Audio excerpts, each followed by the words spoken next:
Hi everyone, welcome to today's webinar on moving from renting to home ownership, which is hosted by the Ulster Society's Charity and Young Professionals Group. My name is Niall McAdams, the convener of the Young Professionals Group, and I'd like to take this opportunity to welcome Glynis Hobson and Niall McNulty from Co-Ownership to take us through today's webinar. After the presentation, there'll be an opportunity to ask some questions, so please use the Q&A box to field any as we go through and I'll keep an eye on them. Without further ado, I'll pass you over to Glynis and Niall now. Over to you. Thank you very much. Good afternoon, everybody. I hope you're well. Niall and myself work in co-ownership, and we're very proud of what we do, helping people into home ownership. So we're going to share some slides with you. If you have any questions as we're going along, please, just ask the question on the Q&A box and we'll do our best to answer it both as we go along and also at the end. I'm just going to share my screen now. So let's talk about becoming a homeowner. All you have to do now is listen to the radio or turn the TV on or look at the BBC News app, and there's lots of discussions about home ownership and the cost of houses and mortgages. And, will house prices go up or down? So it is a very, very challenging time for anybody to be thinking about becoming a homeowner. Lots of questions I'm sure that lots of people have to answer. So hopefully Niall and I will be able to help you answer some questions. So we're from Co-Ownership. So I hope that some of you will have heard of Co-Ownership. It's been around for quite a long time, since 1978. And during that time, we have helped over 30,000 people into home ownership. Co-ownership is funded by the Department for Communities, and we are, in Northern Ireland, the main vehicle for helping first-time buyers get on the property ladder. So you may hear in the news in England, Help to Buy and various schemes. Those things don't really exist in Northern Ireland. In Northern Ireland, the main way that people can be helped become homeowners is through co-ownership. And currently we have over 10,000 co-ownership customers. We represent about 10% of first-time buyer purchases, and last year we had a really strong year and we bought 1,144 homes, which I'm sure you agree is a large number. Since we were formed, over 20,000 of our customers have gone on to buy us out fully, and there were 766 last year alone.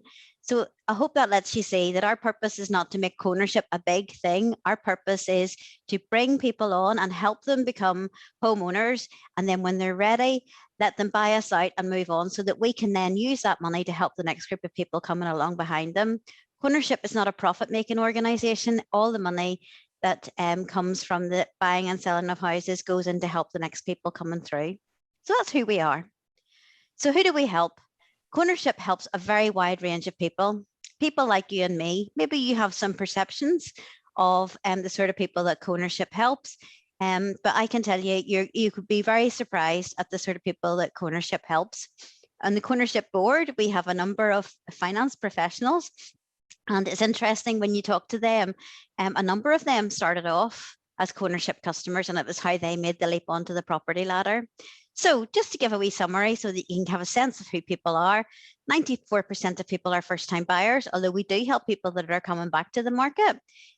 But almost half of people come from the private rented sector, and our typical purchase price is 135,000. We do buy homes up to 195,000, but we find that that's the typical price that people are willing to pay.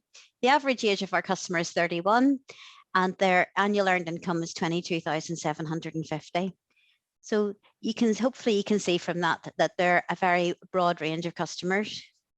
So who really do we help? Essentially, we help anybody that wants to own their own home but can't afford it. And that can be for a number of reasons. It could be because they can't afford the full mortgage costs. And we all know that when you go to the bank and ask them, even though you might be paying a rent of £700 or £800, when the bank does the stress testing and looks at what you can afford, they might say, no, you can't afford that. Or perhaps they don't have enough for a deposit or a big enough deposit. So those are the reasons that people come to us for help, and it can be a variety of those reasons.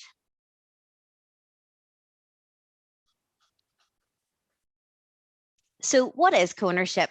What is it? Effectively, what it is, it's buying a home together, co-ownership and the customer. So we buy a property with our customer up to a maximum value of 190,000. and the customer chooses how much of that investment they want to put in themselves. So that's their share of the investment they do from taking a mortgage. And we work with all the main lenders, and then Ownership puts in their main investment. Customer pays us a below market rent for our investment, and they pay their mortgage. Customers have the option to increase their share at any time, and they can do that in 5% chunks. And when buying out, both the customer and Ownership benefit from any growth or loss in the value of the home in line with their share. So as the value of the home goes up, so both Ownership and the customer benefits. And if the home comes down, that happens as well. So why do people choose to come to Ownership? So the first thing is we work with all the main mortgage lenders in Northern Ireland. So you need to be able to get a mortgage to have Ownership, but we work with all the main lenders. You will need a lower deposit, and depending on the lender, sometimes no deposit at all when you go to Ownership. So if you were buying a house at 140,000 and the lender said you need 5% deposit, 7,000, if you were going 50-50 with Ownership, you would in all likelihood need at most 3,500. So it makes a big difference in terms of your deposit. The Ownership investment counts as a deposit, means that you can often get a cheaper mortgage rate because of the loan to value, and that makes a difference in terms of your monthly commitments as well. And also then in terms of your monthly payments and what it costs you every month, it's normally lower than it would be when you're paying a full mortgage or renting. And I'm going to show you an example of that in a wee second. Buying through Ownership also normally increases your borrowing capacity, and so it allows you to buy a better home, a home that will do you for a longer period of time, hopefully.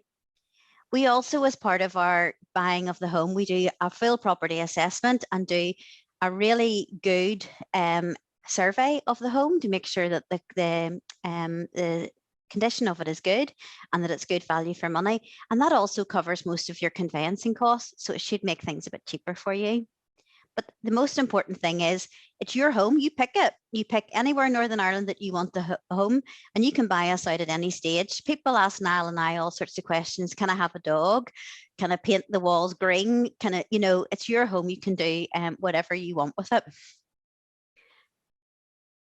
So let me show you this little slide, which can show you the difference in terms of the costs on a monthly basis. So in the top one, you can see, so we're taking a typical house, 140,000. So this person is renting. So they have to pay a deposit of 800 and their monthly rent is £800. So for a typical house of the same value through co-ownership, and they're going in 50-50, so 50% share in the mortgage, they don't need a deposit. And their rent is 146. So you can see that in this example that it's much lower, and that's based on a current accurate mortgage rate. So the mortgage is 420 and the rent is 146. So you can see that the rental cost is very low that you pay to ownership. If they were a full mortgage, they would need a 7% deposit, £7,000 deposit. As I said before, their mortgage would be 133,000 and their monthly cost would be 797. So you can see how it's more affordable and makes a big difference in terms of what your monthly expenses would be.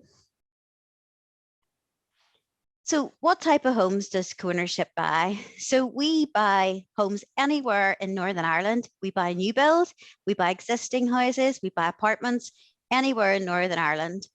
Our maximum price is 190,000, and the price that you get approved for is based on what you can afford and based on your income and your commitments. When we buy a new build, we make sure that it has the warranty in place, so that if anything goes wrong with it, then that there's some comeback for the customer. And we don't purchase one-bedroom properties. We don't purchase them because we find that they're not really suitable for people for the longer term. And we want your ownership home to be a home that you can stay in and you can enjoy for a good period of time. We assess each and every home to make sure that it's of good quality and has good value for money for our customers. And that should make a difference in terms of the quality of the home that you get. And we don't buy homes that have a lot of work needing done to them, simply because we don't find that customers have the money to do those things. And we want to make sure that it's a home that you can move into there and then. So as Niall and I would say, we don't buy do-or-upper houses, which unfortunately there's quite a lot of in Northern Ireland. I'm going to hand over to Niall now, who's going to talk to you about our criteria and our application process. Thank you very much, Glynis. And just before I get into it, just a reminder, if anybody has any questions, queries, or thoughts that are coming under their heads as we're talking through this, please feel free to go ahead and use the Q&A box at the bottom of your screen, and we'll get back to you. So I want to talk to you a little bit about the criteria that we use to assess the suitability of our customers. Glynis has spoken a little bit about the type of properties that we like to buy, which is essentially good quality homes that meet the needs of our customers. So just like mortgage lenders, we have a very detailed criteria for people to qualify for co-ownership. We can't really go into every single nook and cranny of that today in this session, because as you can imagine, there's quite a lot of it, but I just want to go over the main sort of headlines, the main things that we take into consideration, and certainly you can view our full criteria on our website later on. So first of all, under the general section for our criteria, one of the key things for us is that somebody applying to co-ownership must not currently own a home or land, for that matter, at the time of their application. However, as Glynis had said earlier in the session, we can help returning home buyers as long as they have owned a home in the past and there's no further financial ties connected to the home that they have owned previously. And perhaps one of the most important concerns that people have is how much is this going to cost? How much the co-ownership actually charge for you to access the co-ownership product? So we have an application fee that is paid in two separate parts.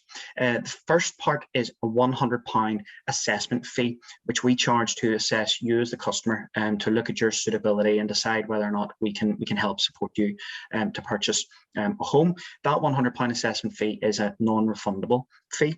The second part of our application fee then is the property assessment fee, which it looks like a big sum of money, and it is. £500 is a big lump of money, but it's incredibly good value for what it actually covers. As Glynis has said earlier, we actually pay quite a bit, subsidise quite a bit of the legal conveyancing costs that are involved in the purchase of your home.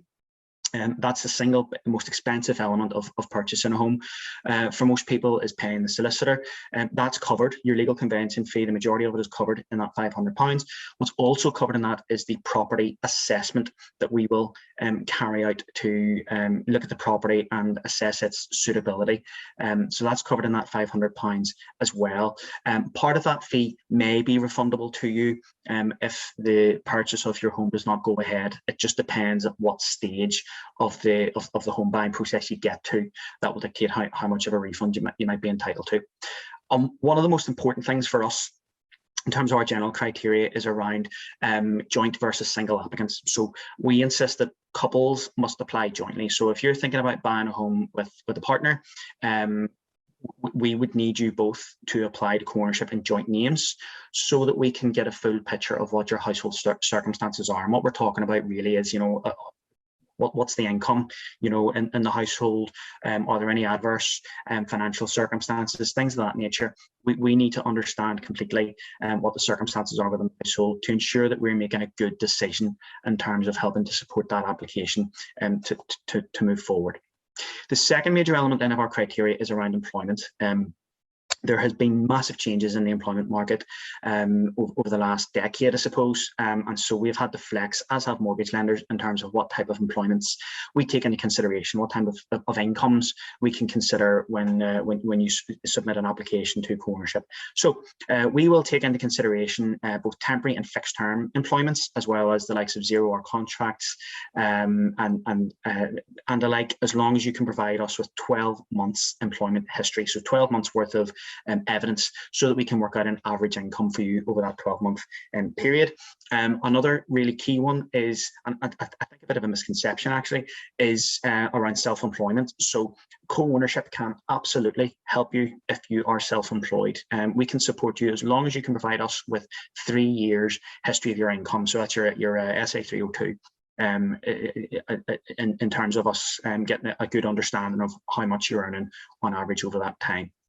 In addition to that, and unlike a lot of mortgage lenders, we will take into consideration a range of additional incomes. So the likes of the examples that we're using here, child tax credits, pension joins as well. There could also be PIP payments. There could be all sorts of things.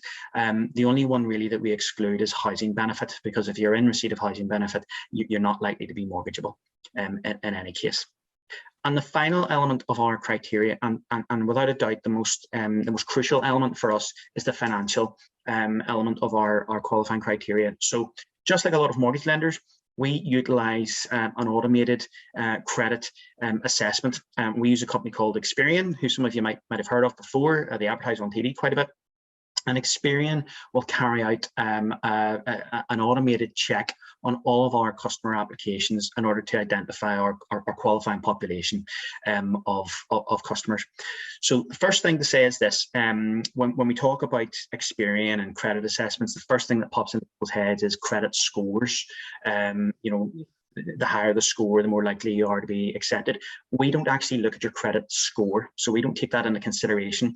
It's fairly common, you know, there are cases where we will help people who actually have very low credit scores because they've not taken a lot of credit to build up a credit score. So the elements of your credit file, your footprint that we're looking at are the overall amount of debt that you have, the cost of servicing that debt on a monthly basis, how much are you paying each month to service your debts, patterns of indebtedness. So are you continuing to pay off debt each month and reduce the overall amount that you owe, or are you in fact continuing to build up debt because you're continuing to take out debt even though you're making payments each month, or is it stagnant and it's not really doing anything and you're not really tackling your debt? And then also the types of debt that you have, so things like revolving credit, store cards and credit cards, where you can continue to pay off those credit accounts each month, but you can also continue to spend on them as well. It'll take into account all of those things, and also adverse credit. So at the time of your application, have you got any signs of adverse credit?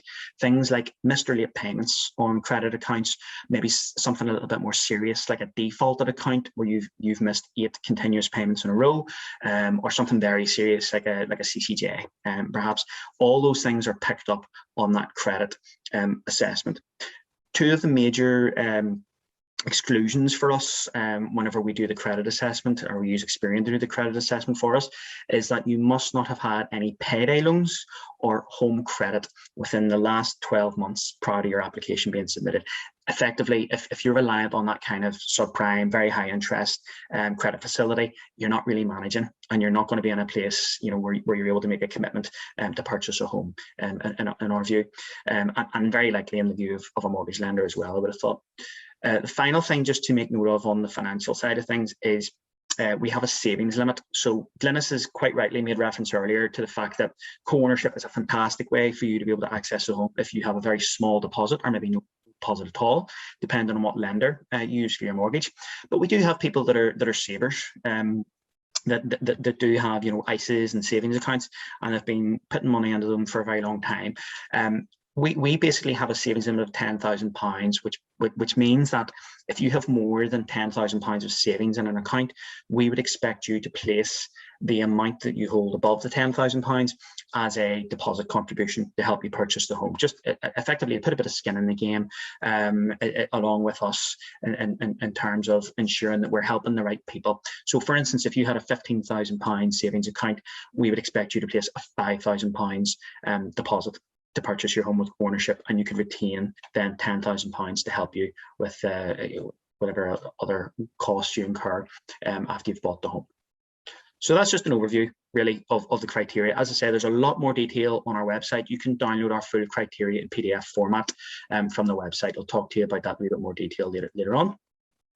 Also, just want to talk then today about the application process. You know, how do you actually go about doing this? So this slide, I know on the face of it, it looks like there's quite a lot going on here, but it's a really simplified customer journey map. So this is what our application process looks like for our customers. It's really simple. One of the things that I think we're proudest of as an organization is how quickly we've moved to a digital by default setting. So our application process is completely online. It's really simple. You can do it yourself. You don't necessarily need a financial advisor to help you with it. And in fact, I think at the minute it's about a 50% run rate for our customers that actually apply directly. So it's really, really simple. I'm just going to talk you through it. So stage one, box one, you go on to our website, co-ownership.org. Top right hand corner, there's a little button that says apply now. You click on the button and you'll open a customer account. You will then upload details of your pay slips for the last 3 months, bank statements, photo ID, proof of address. I think that's everything. And you'll tell us a little bit about yourself, income and occupation, personal details. That'll take, I mean, for a single application, you could probably get that done in about 15, 20 minutes. It's really, really quick. You'll then at that point pay your £100 application fee. And at that stage, then we will do the Experian credit check at box 2, and one of our customer assessors will carry out a forensic examination of the documentation that you have sent in to us. On average, to get from box 1 to box 4, where we issue you with your decision, hopefully an approval in principle, that takes on average about 3 days, 3 working days. So it's incredibly quick. We are actually quite a bit quicker, I dare say, than a lot of mortgage lenders in terms of this assessment. It's very, very fast.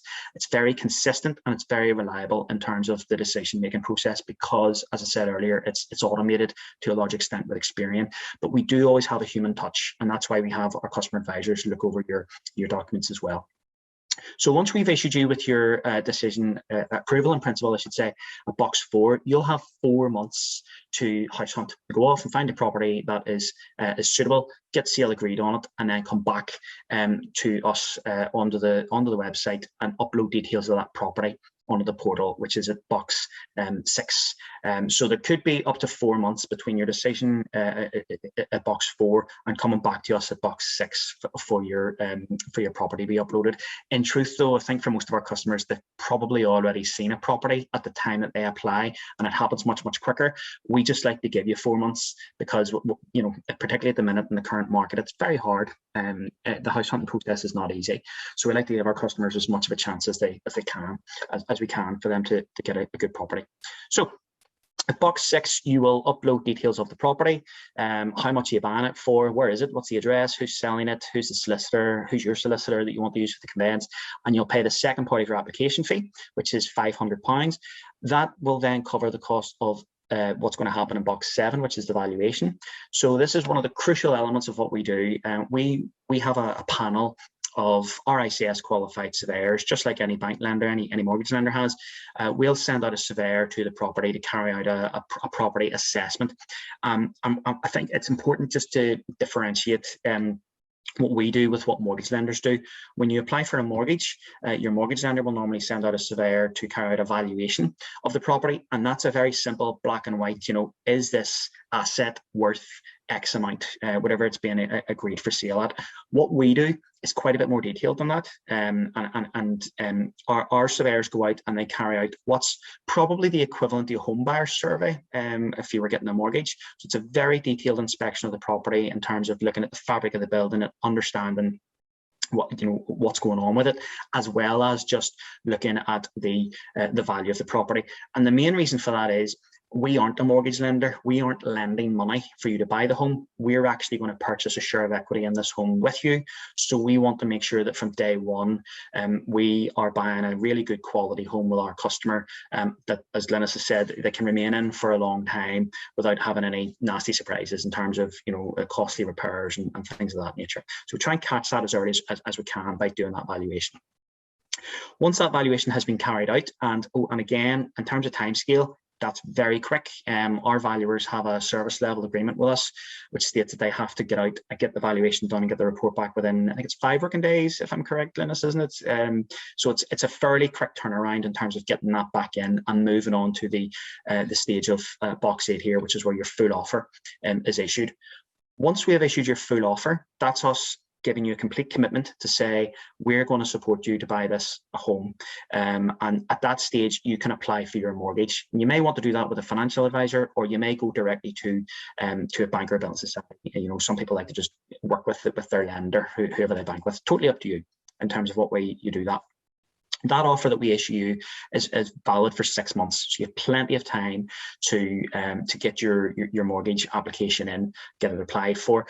The good news is, if you have a full offer from co-ownership and you go to a lender to apply for a mortgage, that lender is going to know that you've already had a credit check done. They're going to know that you've already had an assessment of your circumstances carried out by us. And it puts you in a really good position with a lender. It gives them a lot more comfort than if you were just going to them to apply for a mortgage under the sort of traditional way. So at the same time as doing that, at box 9, you'll instruct a solicitor to act on your behalf and to carry out the conveyance for you to actually get the property bought. We have a panel of solicitors. I think we've roughly 300 odd solicitors on our panel. They're signed up with co-ownership, so you have a really good choice. You know, you might have a family solicitor, you might have a friend that's recently purchased a home that's recommending somebody to you.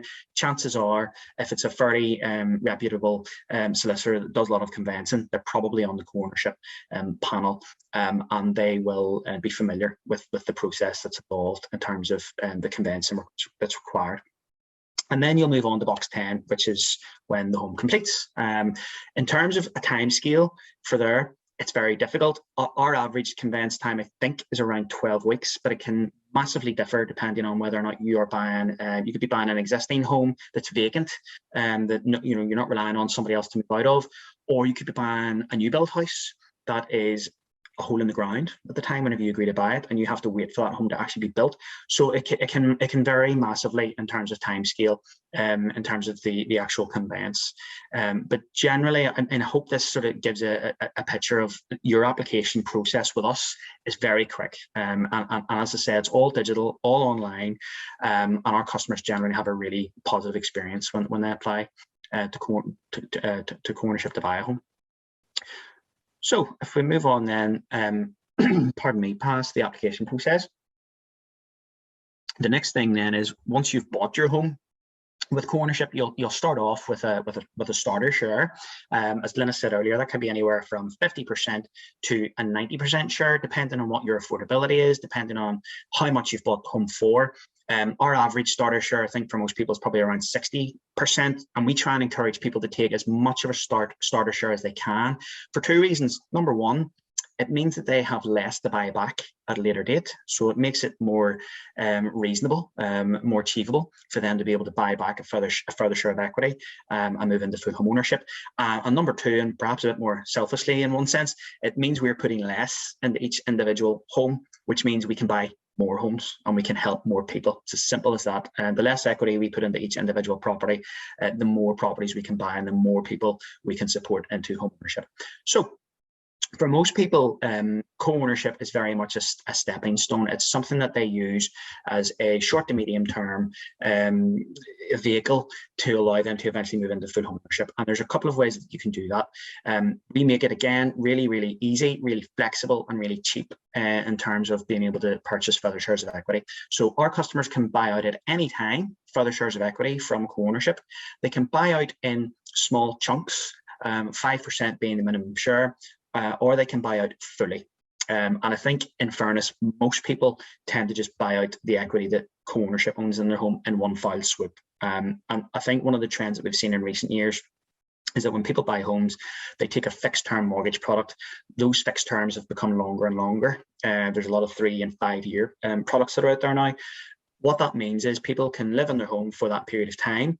They'll pay off their mortgage for 3 years, 5 years, whatever it happens to be, and they will build up a degree of equity in the home. When the time comes then to review their mortgage, when their fixed term is coming to an end, they can do a product switch, or they can do a further advance, and they can take additional borrowing to buy back the share of equity that co-ownership owns in their home. The third option there is they could sell the home. For some people, they may not necessarily want to buy back additional equity in the home with co-ownership. They might just keep the home for a period of time and then sell it at a later date to move into another home, and they can take proceeds of sale from their share of equity to allow them to make that move then and move up the ladder. In terms of cost for buying additional equity, we only charge a fee basically to have an equity valuation carried out on the share of equity that we own, and it's £50 for the equity valuation to be carried out. If you're only purchasing a part share of equity, there probably won't be any other charges. The only time that you'll pay any other sort of major additional fee would be if you're buying back the full equity in the home the co-ownership holds. You will need a solicitor at that point in order to remove co-ownership as second charge on the property. I can speak from my own personal experience. I bought my first home with co-ownership back in 2010, I think, and I bought back the equity in 2012. I had a 2-year fixed rate deal at that stage, and I paid about 700 quid or thereabouts 10 years ago. So it's probably, I'm sure it's more expensive by now, but we're not talking about thousands of pounds. We're talking, I think, more about maybe £1,000, which is not a lot in the grand scheme of things to become a full homeowner and own your property outright. So one of the things that we're most proud about, as I said earlier, in recent years, is how we've transformed as an organisation, becoming very, very tech savvy, and really pushing the idea of digital by default. So one of the best sources of information, if you're really interested after today and you want to find out more about co-ownership, go onto our website. There's a couple of really great tools on the website that are really accessible.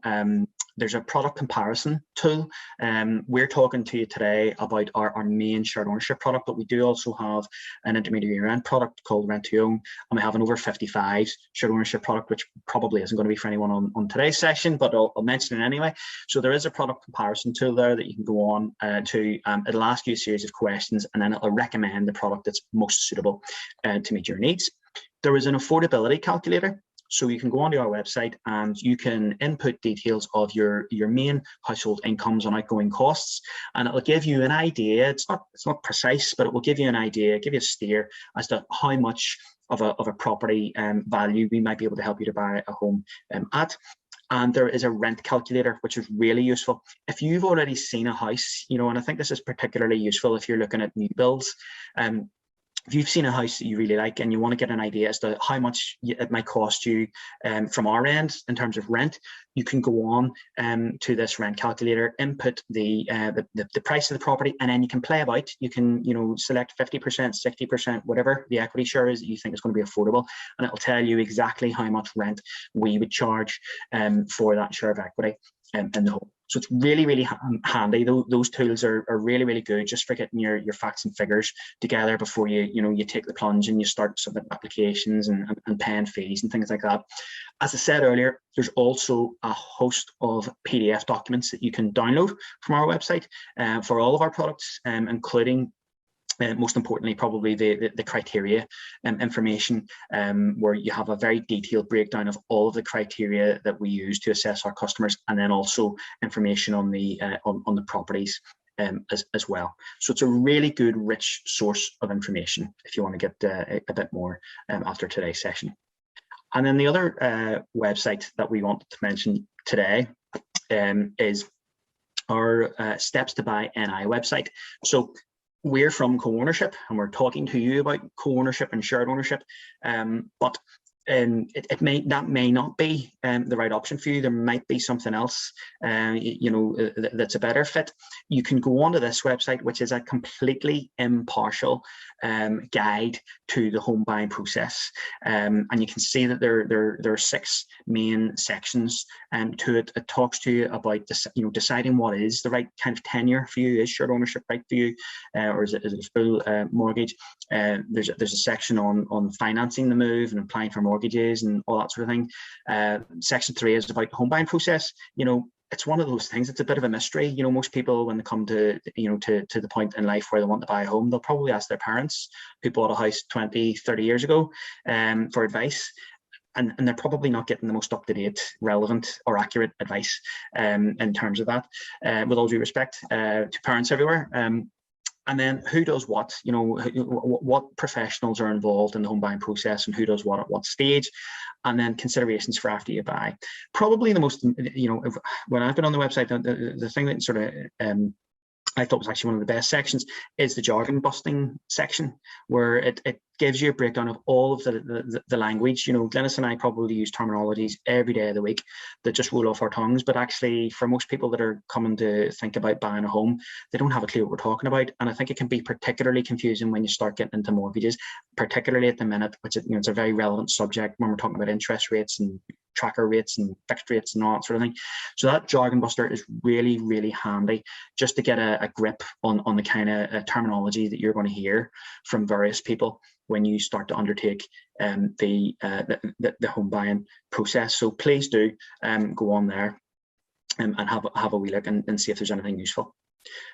And the final thing that I wanted to mention today is, you know, I think, you know, and I think I can speak for Glynis here, you know, we get it. You know, buying a home is a really big deal. It's a huge financial commitment. You're putting down roots, you're taking on a mortgage commitment for maybe up to 30, 35 years. When you start talking about doing it with another party, i.e. co-ownership, it can be very nerve-wracking and you can be very unsure. And again, you know, people tend to ask, you know, about the home buying process with people that have done it already, and maybe they've done it a long time ago. Typically, it's going to be parents or older relatives and friends, work colleagues. One of the things we've been really keen to do in recent years has been to create a really effective feedback loop so that the public, the general public, can get a feel for us as an organisation and understand how important our reputation and our integrity is. So we've registered on Trustpilot. We have over, I checked this morning, I think 620 odd reviews on Trustpilot.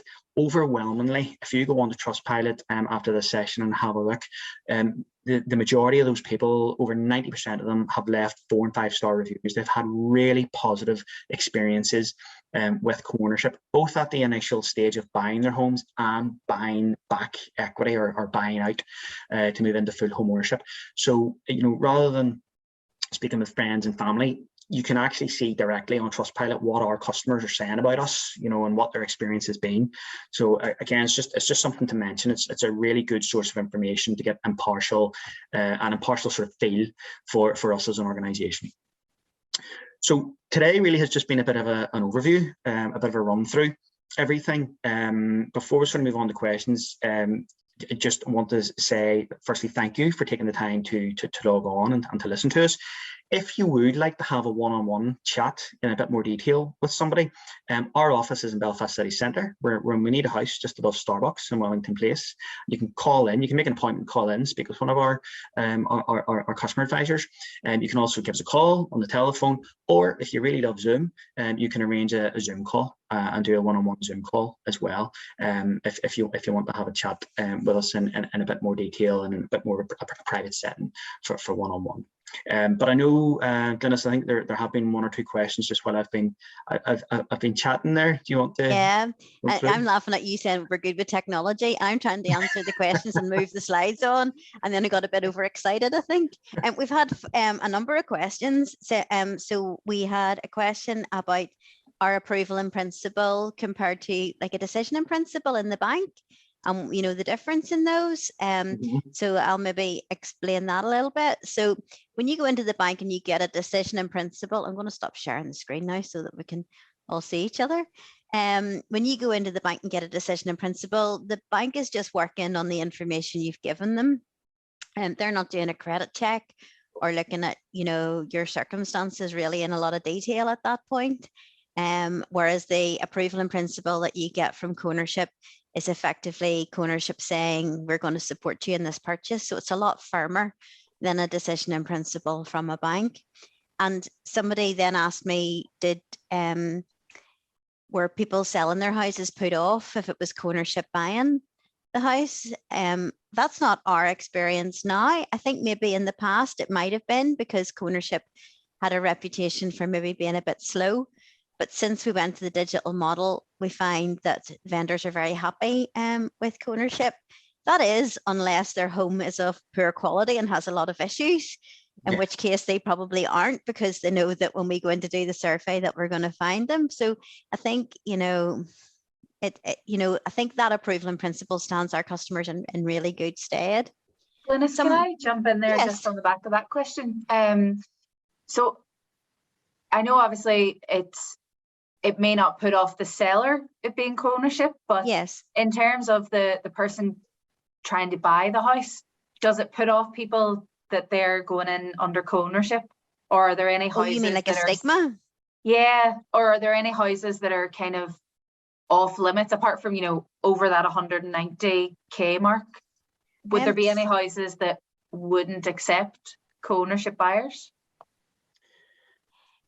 So I don't think there's so much of a, you know, a thing with people not wanting to come through co-ownership because of how it looks. Because I think, you know, unless you come from a very wealthy background and the bank of mum and dad can pony up 20 or 30,000, for most people nowadays, people need some level of support to become a homeowner, you know. So I think it very much is needed to help people. And certainly our experience has been with people down the line that people are quite proud, as Niall has explained about him coming through co-ownership, and a number of our board members and people that we meet, you know, are proud to say, well, co-ownership helped me. And I was able, you know, to become a homeowner, and now this is where I am, you know, because it's home ownership transforms people's lives because it gives people a security of home, somewhere good to bring up their family and to live, you know, somewhere where they're, you know, especially at the minute, you know, Nuala, with the, you know, the cost of the services, you know, heat, light, all those things, you know, if you're stuck in a rented accommodation that's of poor quality, and you can't make it any better, you know, it must be, you're hit on all roads and directions, you know. But I think from a person selling a house, if they're, you know, they have nothing to fear from co-ownership, if their house is of good quality, you know, if they've got a loft conversion that they didn't tell the building control about, well, probably no, we're not going to buy that because that's a health and safety issue. Or if it's a house that the kitchen's really poor or the bathroom's really poor, and that's simply because our customers wouldn't have the money to buy that house, you know, to do that up, you know, to provide a new bathroom. Can I go through the other questions that we got? Because there was a couple and there was in the middle of typing one whenever we got to the end. So apologies to that person. ISAs, somebody asked me about help to buy ISAs. Absolutely, bring your help to buy ISA, put it down as a deposit, and it'll help you own a bigger share of the house. You know, so those are, you know, a lot of people have those and they're really good. So you can absolutely use those to help you. Somebody was asking me about the rent. You know, how is the rent calculated? On our website, there's a little tool that you can work out what the rent would be.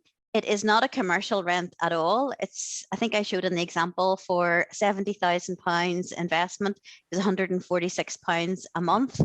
It's 2.5% of the amount that we've invested. It's very low. It is way lower than, you know, a commercial rent. A commercial rent, I think, for equivalent investment would probably be about £400. It does go up, yes, in line with inflation going up, and obviously at the minute inflation's going up quite significantly, but we do everything we can to moderate our rent increases, because, you know, this is how we help people by making it affordable for them. So those were all the questions that we received. Niall, did you have anything else? The only other one is, obviously there's the savings limit. So if you have savings of 10,000, anything above that goes towards a deposit. But is there, sometimes I've heard people say, oh, I couldn't go into co-ownership because I'm earning X amount and therefore I should be able to save my own deposit. Is there anything around that, you know, if you earn a certain amount, there's no limit, you aren't entitled to go into co-ownership? Yeah, there's no limit in terms of that. However, what we have to be careful of, because we're using government money to help people into home ownership, is not to be funding a lavish lifestyle.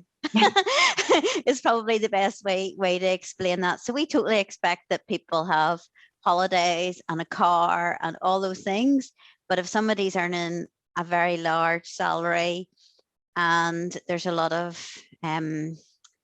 maybe there's a bit of gambling and there's a bit of this going on, you know, certainly that would have an impact. But, you know, what I would say is you can go on to the website and use the calculator and it'll tell you, it'll give you an outcome. So you put in your information and it will tell you whether it feels that we can help you or whether we can't. Niall has said about, you know, having a chat with us. We have a lovely office in the centre of town. If anybody's about and wants to pop in, you can come in. We do Zoom appointments for people as well. We have lots of customer evenings. We can talk to you on the phone. We really, hopefully, are an approachable organisation, really wanting to help people become a homeowner. And maybe it's not for you, or maybe, you know, you're listening to this day and you say, well, it's not for me, but maybe it is for somebody that you know, because there's so many people struggling in the private rented sector in poor quality accommodation. And it frustrates Niall and me no end, because we know we could help those people. I live in Moira. Up the street from me, there are people paying £1,000 a month to rent a 3-bed semi that they could own through ownership for a fraction of that cost, you know. And it's just about, maybe we can't help you now, but maybe we could help you 2 or 3 years down the line, or maybe we could start a conversation that helps people understand what they need to do to become a homeowner. So you probably can tell we're a bit passionate about it. And that's maybe a great way to finish up. I'm just conscious it's been a really, really great session, but we've just run out of time. No but I think off the back of both yourself and Niall, I'd really encourage anybody to reach out to yourselves and have that chat. And as you say, it may not be something that's relevant to you personally, but you know, you could have a family member or a friend who is maybe in that position where they want to buy a house but don't feel like they can right now. So to make those introductions or open those doors to help more people buy a house would be fantastic. Yeah, makes a big difference. Thank you very much for inviting us. We really appreciate it. Yeah, thank you both. That's been absolutely fantastic. I've been scribbling away notes and sending messages to people with, you need to go and look this up. The last thing I'll say is just in terms of chartered accountants and the young professionals group. Early next year, we'll be hosting a series of events around kind of financial well-being and financial planning. So please, if everybody, keep an eye out on social media and on your emails. Please join us for those, because I think I speak for everybody when I say today's been incredibly helpful. So any more sessions similar to this would be welcome from all of us. And with that, thank you. Have a lovely week and early Merry Christmas.